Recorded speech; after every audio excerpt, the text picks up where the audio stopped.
உங்க லைஃப்ல இன்னைக்கு நடக்கிறது இன்னைக்கு வேதனை, ஆனா இன்னைக்கு நடக்கிறது நாளைக்கு சாட்சி. ஹல்லேலூயா.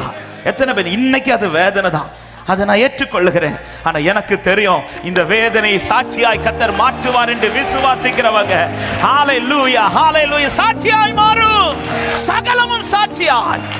அதனாலதான் அவரிடத்தில் அன்பு கூறுகிறவர்களுக்கு சகலமும் நன்மைக்கு ஏதுவாக.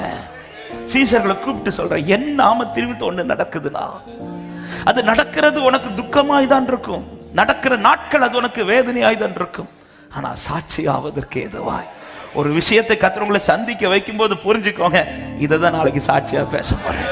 ஆமா, இதை தான் சாட்சியா பேச போறேன். சில துக்கத்தை பார்க்கும் போது புரிஞ்சுக்கோங்க, இந்த துக்கம் தான் நாளைக்கு சாட்சியாய் மாற போகிற. எத்தனை பேர் இன்னைக்கு சந்திக்கிற சூழ்நிலைகள் நாளைக்கு என்னுடைய சாட்சி என்று விசுவாசிக்கிறவங்க ஹல்லேலூயா, அவர் திக்கற்றவர்களாய் விட மாட்டார்.